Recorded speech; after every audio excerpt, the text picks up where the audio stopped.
And I thank God for this series. Romans chapter 1, verse 17, here's what the Apostle Paul says. He says, for in it, the righteousness of God, hey, Cuba, you're good. You're good. He says, for in it, the righteousness of God is revealed from faith to faith. Are y'all with me? The righteousness of God is revealed from where? Faith to faith. The what? The righteousness of God is revealed from what? Faith to faith. As it is written, the just shall live by faith. I want to share tonight from these words, live by faith. Live by faith. As stated throughout this series, spiritual maturity is not about how well we can preach, pray, prophesy, exalt, or either how long we've been saved. It's about how well we can live out the word. It's about our ability to do what's right in the face of wrong. It's about our conformity to the image of Christ. It's about our conformity to the image of Christ. Bishop, what does that mean? That means becoming more and more like Jesus in our character, in our behavior, and in purpose. Here's the point. The longer I walk with him, the more I ought to look like him. The longer I walk with him, the more I ought to look like him in my character, in my behavior, and in my purpose. The longer I walk with him, the longer I what? Walk with him. If I'm not becoming more and more, if I'm not increasing in his character and in his behavior and in his purpose, I'm not growing spiritually. I'm not becoming spiritually mature. So spiritual maturity is about me becoming more and more and more like him. Because becoming more and more like me doesn't help anybody. The only thing that helps anybody is him. His character, his behavior, his purpose, that's the only thing that helps anybody. And as a matter of fact, that's our responsibility. We're supposed to lift him up. We're not supposed to lift us up. We're not supposed to lift what we think, what we feel, and all that. No, we're supposed to lift him up. He said, if I be lifted, I will draw all men. I have the power to draw men if you'll just lift me up. But how can we lift him up if we're not becoming like him? We can't. We must become like him. As we close this series out on tonight, I want to do a quick recap on the first 10 traits, distinguishing qualities, behavior, characteristics, attributes, or marks of spiritual maturity. I want to do a quick recap if I can. The first trait that we dealt with for the spiritually mature is holy dedication. It's holy dedication unto the Lord. Holy dedication has to do with one's whole life being centered around Jesus Christ. That is, Jesus being the primary focus and most important aspect of one's existence, dominating one's thoughts, actions, and decisions. Holy dedication, where you've given all of you to him. Not just the parts you want to give, not just the parts that's okay, but all of you to him. He dominates your thoughts. He controls your life. You've surrendered all of you to him. The second trait of the spiritually mature is the fact that they realize that God is their witness. Or better said, God is watching me. What does Paul mean by this statement? He meant that the spiritually mature believer lives in the reality, the truth, the spiritual awareness that God is always present. God is what? Always present, always watching them. When they're in trouble, when they're doing good, or when they're doing right, and when they're doing wrong, God is always watching me. Do you live with the reality that God is always watching you?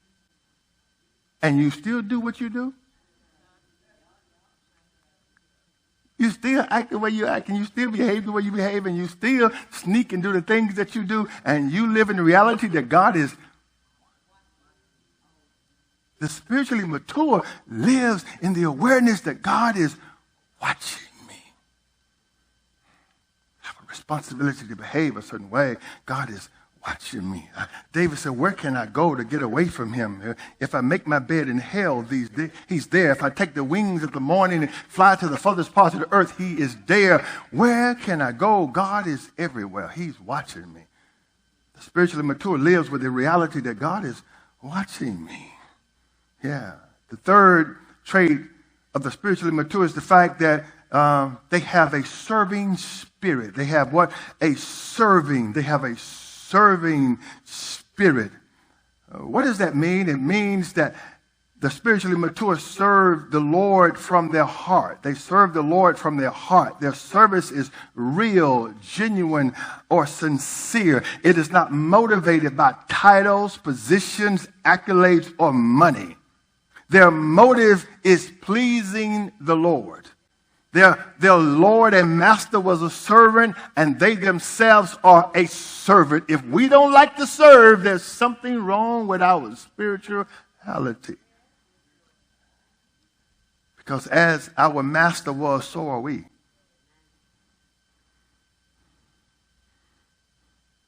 How can we express spiritual maturity when we don't want to serve? It is through your service that you express, that you reveal, that you show forth, that you manifest your spiritual maturity. It is through your service. Because it takes spiritual maturity to serve. It takes spiritual maturity to keep serving when you have to deal with imperfect people like yourself. It takes spiritual maturity to keep coming and keep doing, to keep coming and to keep doing.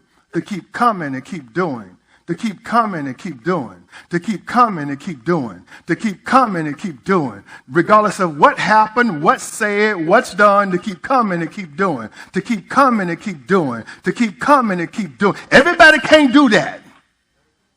To keep coming and keep doing, to keep coming and keep doing, to keep coming and keep doing. That takes spiritual maturity. Because just as sure as you live, somebody going to say something or do something you don't like. And then what are you going to do then? To keep coming and keep doing. To keep coming and keep doing. I don't do this for you. I do it for him.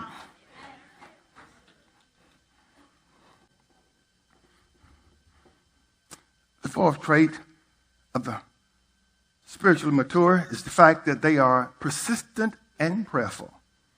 They are persistent and prayerful. This speaks to the fact that the spiritually mature believer continually and consistently seek God through prayer, even when they're faced with challenges and setbacks. And not only that, they continually to seek God to maintain a close connection to God. So they're always hearing what God is saying. What God is what? Saying. Not only what he said. What he is saying.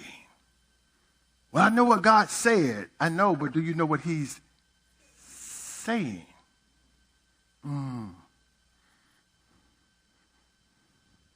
Well, God doesn't change.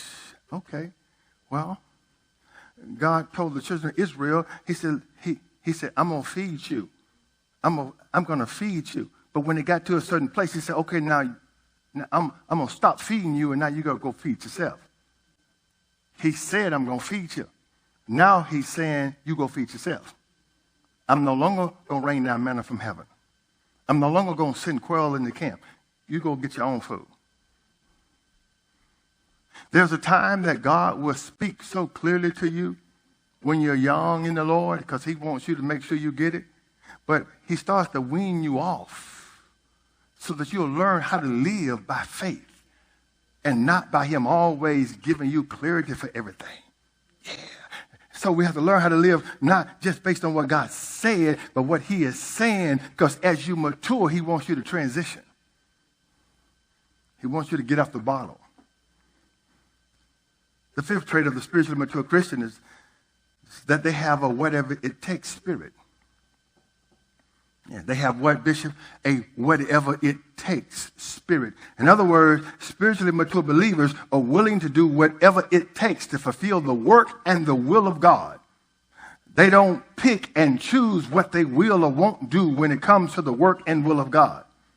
They do whatever it takes. In other words, the spiritually mature believer gives God a blank check and tell God to fill in what you want to fill in, and I'll pay it. Fill in what you want to fill in, and I'll pay it. Fill in what you want to fill in, and I'll pay it. Why is it the spiritually mature believer gives God a blank check and say, fill in whatever you want to fill in, and I'll pay it? Here it is. Because they trust God, and they know that whatever God puts in there, God knows that it's in them. God would never ask you to give what you can't give. He will always ask you to give what's in you, what you are capable of giving. That's why you can trust God, because God knows what you're capable of. And whenever God puts you somewhere or leads you somewhere, it's because he knows what's in you. And he's trying to get it out. He will never ask you for what you cannot give.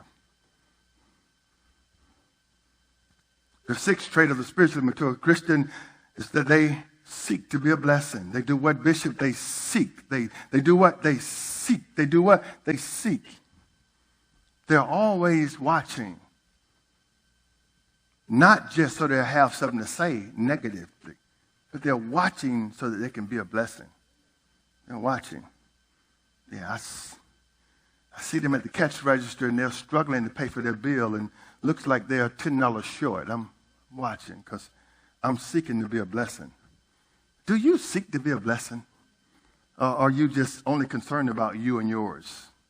Because you do know you reap what you... Yeah, the spiritually mature believer seeks to be a blessing. According to Romans chapter 1, verse 11 and 12, to seek to be a blessing means to help turn others firmly in the direction of Christ.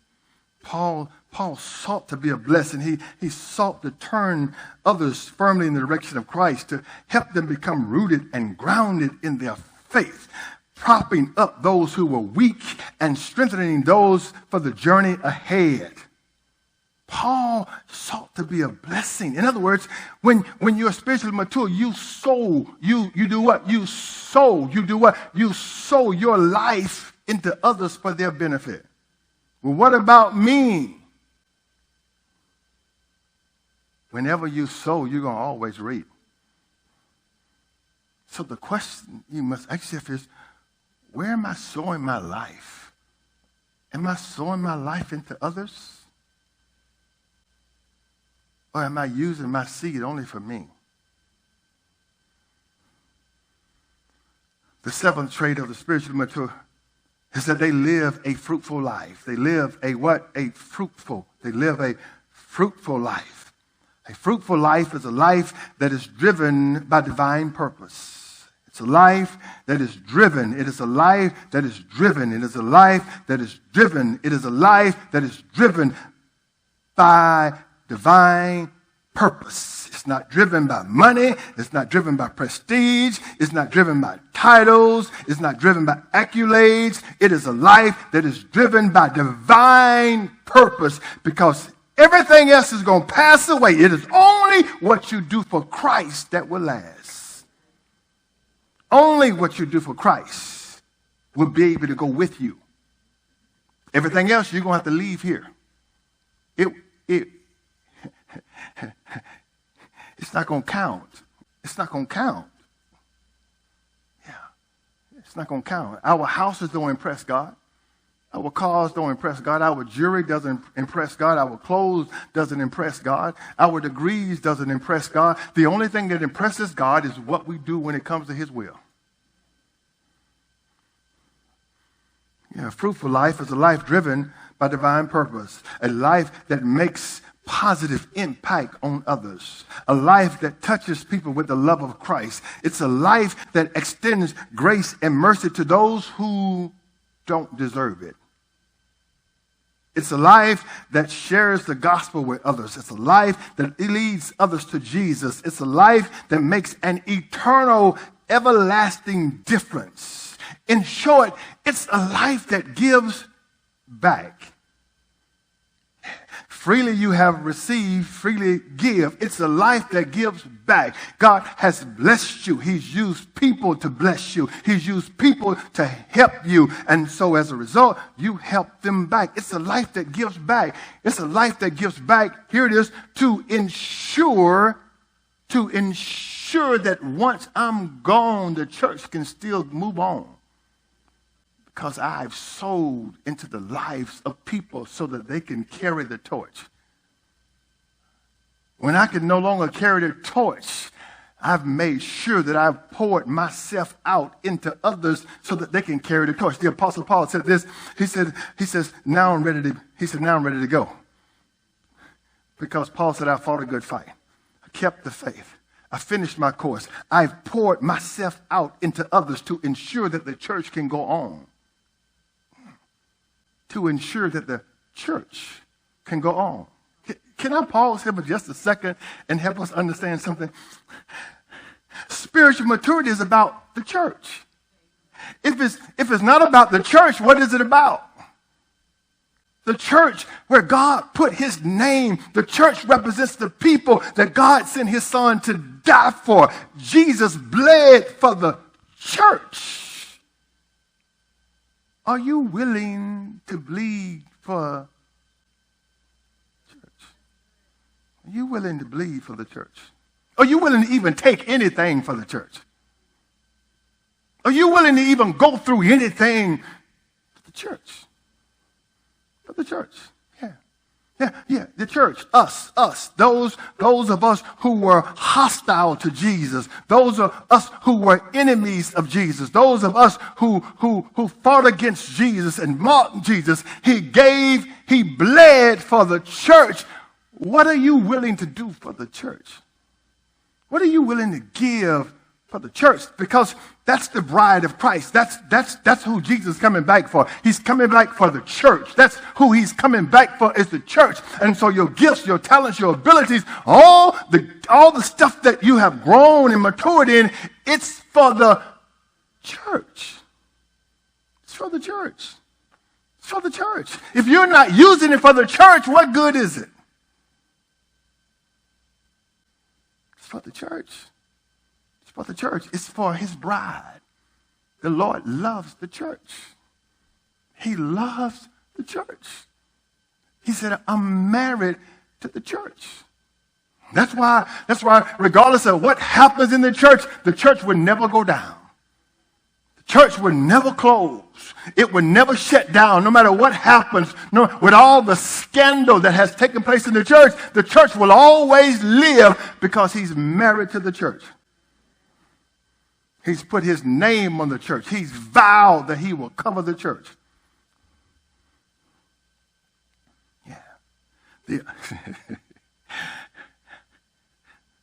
The only problem with the church, can I be honest? The only problem with the church is us. It's the only problem with the church, us. Yeah, us. Yeah. Us. Yeah, that's the only problem. The church in itself is perfect apart from us. When you bring us, that's when the problems start. Because we bring us with us. And that's what makes the church so difficult. Us. It's us. Come on, it's us. Yeah, it's us. But us is who he loves. Yeah, he loves us. With all of our flaws, with all of our faults, with all the mistakes that we've made, with every time, all the falling we've done, he loves us. He loves himself from us. Matter of fact, the Bible says our names is written in his palms. He loves us. He loves us. God always loved his people. He always loved his people. Even in the Old Testament, when the priests would go into the Holy of Holies, he would have all these stones. He would have on these stones which represented the 12 tribes of Israel, which represented God's people, and he would take this ephod with all these stones and he would go into the presence of God. Why? Because he was taking the people before God. Well, who designed the ephod? God. Who said what should be on the ephod? God. Who said the stone should be on there? God. Why? Because God said, I need somebody to represent my people. I need somebody to intercede for my people. I need somebody to cover my people. God will always raise up somebody who will have a heart for his church. The church would never fail to have someone to intercede for it, to have someone to love it, to have someone to care for it, to have someone to bound up its wounds. The church will always have somebody because God will always touch somebody's heart to sacrifice for the church. If nobody else will, God's going to find somebody. When Elijah said, Lord, I'm the only one left, God says, listen, I got 7,000 that hadn't even bowed their knees yet. You don't know what you're talking about. You're not the only one. If you won't do it, I got somebody else will. God will always have somebody to love his church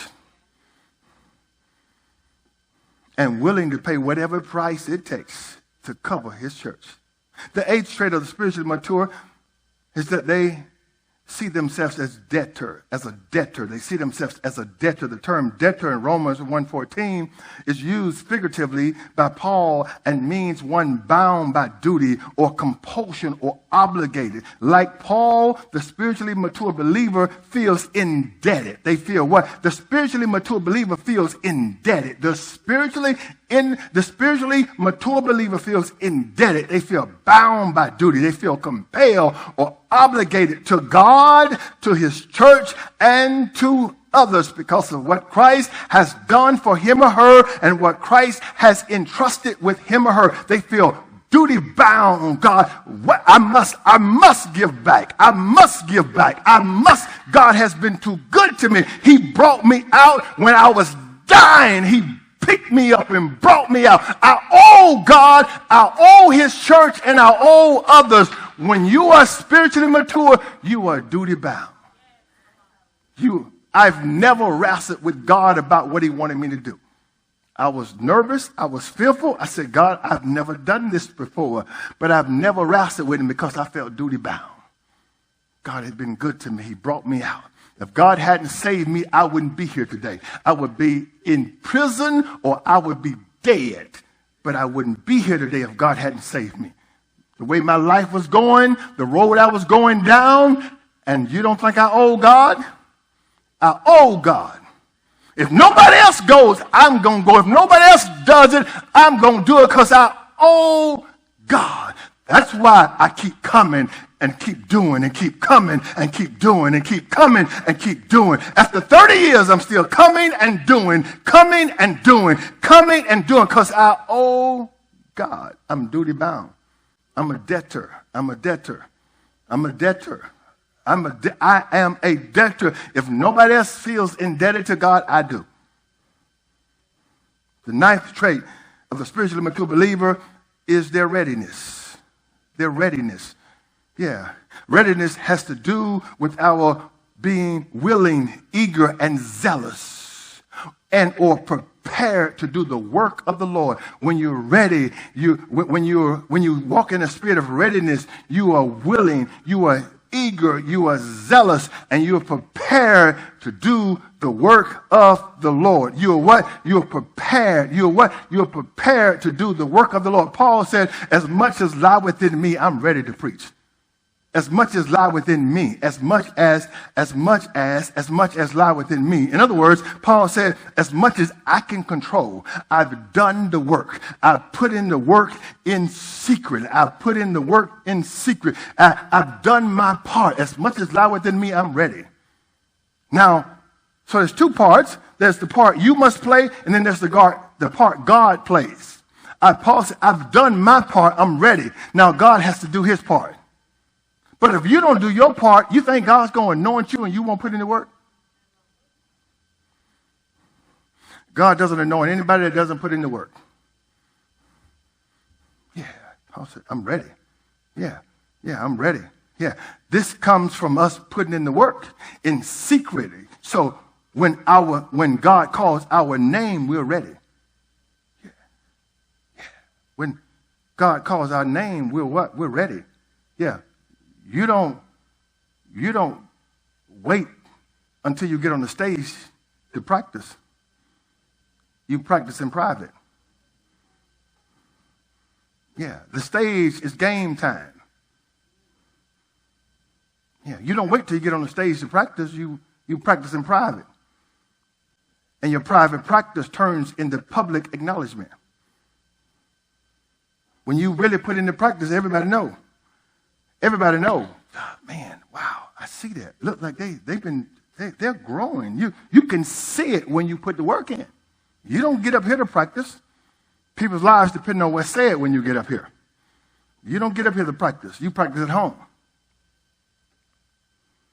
The 10th trait of the spiritually mature is that they are unashamed of the gospel. They are unashamed of the gospel. This speaks to the fact that the spiritually mature are confident and unwavering in their belief in the power of the gospel. They're what? They're confident and unwavering in their belief in the power of the gospel to save and to transform lives. Therefore, they're not embarrassed or afraid to publicly and or privately proclaim the good news of Jesus Christ.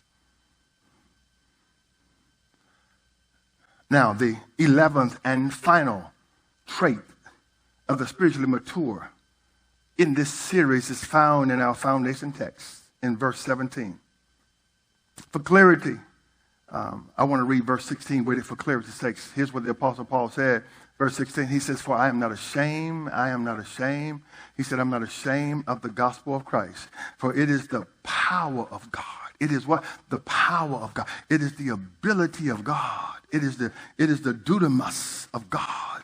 Yeah, the ability of God. Here it is to salvation. Salvation, right?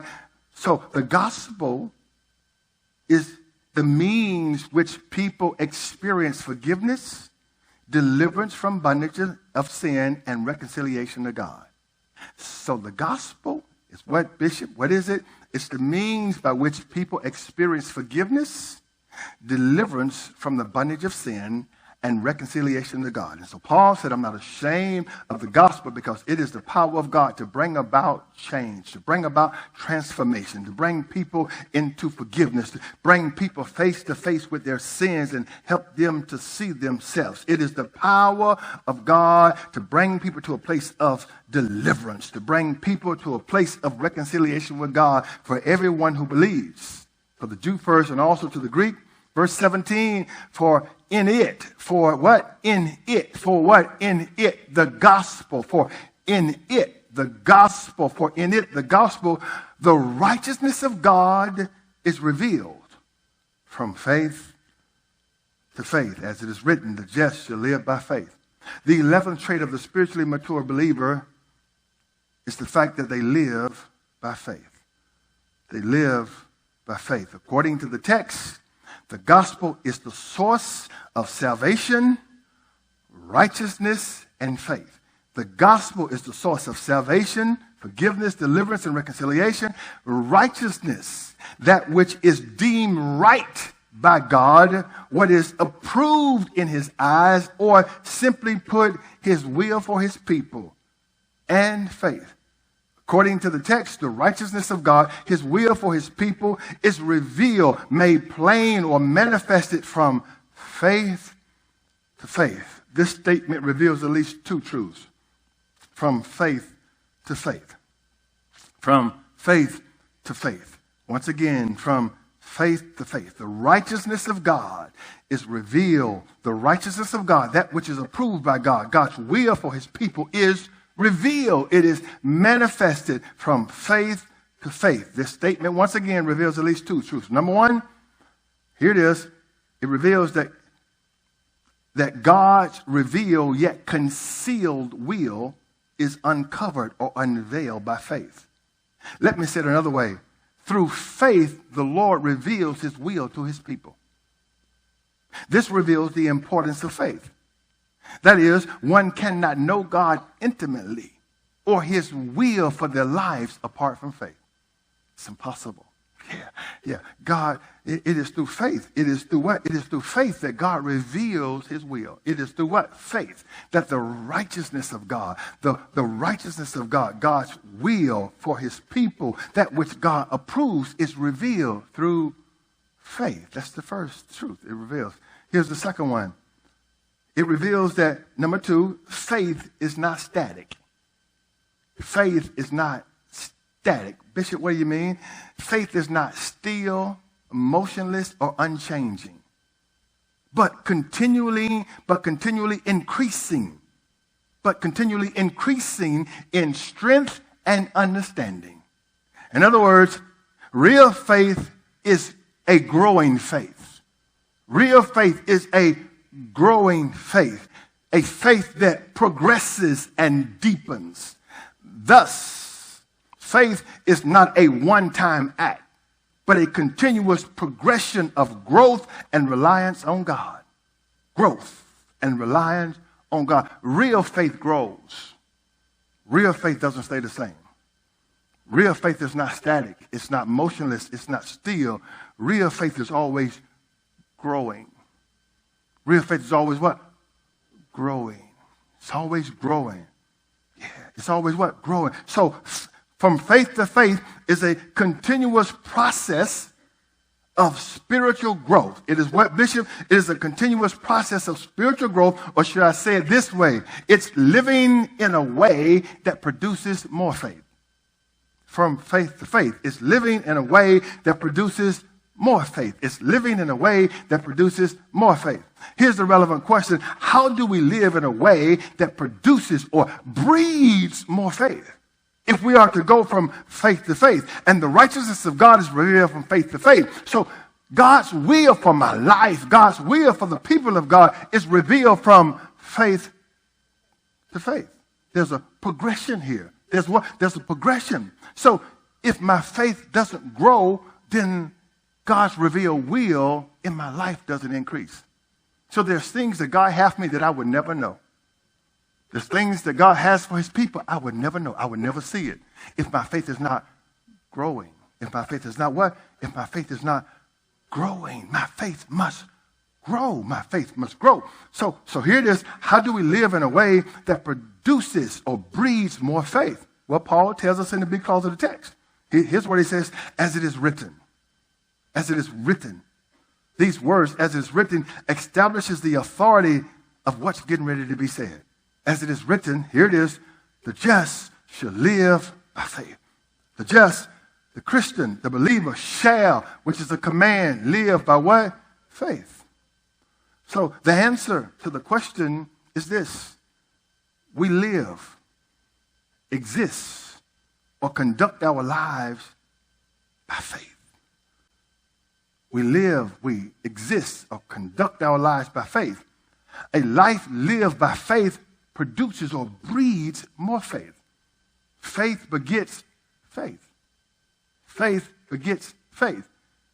Doubt begets doubt. Unbelief begets unbelief. Are y'all with me? Right? So, faith produces more faith. So, the spiritually mature live, exist, carry out their daily lives by faith. To understand what it means to live by faith, we must understand what faith is. So faith is more than wishing. It's more than belief in God. It's more than wanting something to happen. It's more than sitting back, nodding our heads and saying amen. Faith is more than all of that. Right? Faith is, here it is, faith is conviction of the truth, reliance on the truth, and consistency in one's profession of the truth. Let me go back. Faith is conviction of the truth. Right? Conviction. Conviction is an unshakable confidence of the truth. It is what? Conviction of the truth. The truth is the gospel. Right? Right? It's reliance on the truth. Reliance means a dependency. I depend on the truth. I lean on the truth. Why? Because I depend on it for my life. And it's consistency in one's profession of the truth. Consistency, that is living in agreement with my declaration of the truth. I must live in agreement with it. If I declare that this is the truth, then I must live in agreement with it. Faith, I must do what? So faith is what? It's conviction, it's reliance, and it's consistency. It's conviction, it's reliance, and it's consistency. It's conviction. Because I have conviction, I rely on it. And then I'm consistent in it. Let me give you one more. Faith is the Lord's in-worked or in-birth persuasion through the gospel. It is where God works in you to persuade you through the gospel. He does what? He works in you to persuade you based on what the gospel says. It is the title deed. It is what? It is the title deed, the invisible proof or legal right of the believer to what the Lord leads them to hope for. God will give you faith as the legal deed, as the title deed. Like you have a title. If you paid off anything, you get a title. It's yours. This is yours. You paid for it. Well, God will give you faith as the title deed. This is yours. This is yours. He'll give you, God will work something in you to bring about conviction, right? And that conviction, that faith becomes the title deed to what God promised you, what he leads you to hope for. Now, you might have to walk through some stuff to get to it, but you can walk reading the title deed. Regardless of what I go through, here's what the Lord promised me. Here's what the Lord said to me. Here's what God told me is going to happen. I hold fast to the title deed. That's what faith is. When you have faith, you have the title deed to what God has led you to hope for. You have it. So when Paul said, the just shall live by faith, he meant a complete trust in God accompanied by action. You can't have faith if you don't have actions. James said faith without works is what? He said, you show me your faith without your works, I'll show you my faith by my works. So you talking about you got faith, but you don't do nothing. Where's your faith when you don't do anything? No, faith must have works. If I say I believe in God, then the works must be my lifestyle. The works must be my lifestyle. I can't tell you I believe, I got faith in God, I believe in God, but my lifestyle doesn't match. No, you don't have faith. Yeah, faith. Yeah, faith. So when Paul said, the just shall live by faith, he meant a complete trust in God accompanied by action. In other words, we are to live in a manner that is consistent with our faith. Secondly, he meant that one's actions, choices, and interactions are guided or directed by faith, rather than relying on sight, emotion, and worldly logic. No, I'm leaning on the word. I don't care what logic says. I don't care what the world says. I don't care what my emotions say. It does not matter. I'm leaning on the word. I'm leaning on what God said. I'm trusting in what God said because I know what God said can turn around how I feel. Emotions come and go. That's why you don't follow your emotions. Because they can cause, your emotions can cost you seasons. Your emotions can cost you seasons. I can't follow my emotions. They're too expensive. They can cost me seasons. God, seasons where I'm sidetracked when I should be fulfilling God's will, but I'm sidetracked because I got in my emotions. Your emotions can cost you. Don't follow your emotions. Don't follow your emotions. Follow the word. Thirdly, he meant that faith is to encompass, don't miss this, that faith is to encompass all aspects of our lives, not just specific situations or crises. Faith is to encompass your whole life. Your whole life is to be lived by faith. Your whole life. The just shall live by faith. Your whole life. Everything. Your finances, your marriage, the raising of your kids, your interactions, the way you deal with opposition, the way you deal with conflict. Faith is to encompass your whole life. Everything. The just shall live. When you are spiritually mature, faith encompasses your whole life. Trusting what the word says. Yeah, but no, I'm trusting what the word says. Heaven and earth should pass away, but God's word is going to stand. God's word going to stand. I'm trusting the word. I'm trusting the word. I'm trusting the word. I'm trusting the word. I'm trusting the word. I'm trusting the word because the word works. The word works. The word works. Lastly, he meant that faith is not only required for salvation, but also for living a life that is pleasing to God. You can't please God apart from faith. It's impossible. You can't please God without faith. And here's the next thing where Paul wants us to get. That all those traits of spiritual maturity that I talked about, you can't do them apart from faith. It's impossible. Holy dedication, to give all your life to God, to live a fruitful life, to be a debtor, to have a serving spirit, to have a whatever it takes spirit. You can't do that apart from faith. It takes faith to do that. Where you give God a blank check and tell him to write in whatever he wants and you pay it with your life. It takes faith to do that. Yeah. The spiritually mature believer live by faith. Live by faith. Yeah. Faith will outlive and, how I want to say it, faith will outlive and faith will also accomplish more than education and money. Faith. Because faith can do what education and money cannot do. Faith can open doors that education and money can't open. Faith can bring peace where money and education can't bring peace. Faith can bring healing, deliverance. Faith can do what nothing else can do. It's by faith. It says, and the just shall live by faith. And get this, and as we live by faith, it produces more faith. Which then leads to a deeper and deeper understanding of the righteousness of God. So there are things that God has for me. The only way I'm going to see them and experience them is I must live by faith. If I don't live by faith, I won't see them. I will not experience them. They won't even come to my mind. Bishop, what are you saying? There are things that has not come to your mind yet that God has in store for you. Has not entered into the mind yet that God has in store for you. But as you live by faith, as you continue to walk by faith, it begins to reveal the righteousness of God. It begins to reveal God's will for you. You begin to see stuff that you didn't see before. Living by faith pays off. Because there's stuff God has for you that you would never see until you learn to live by faith. And as you learn to live by faith, the righteousness of God is revealed from you. By what? Faith. As you progress in faith, as you progress, as you grow and progress in faith, you begin to see stuff that you didn't see before. You begin to realize prophecies that you didn't realize before.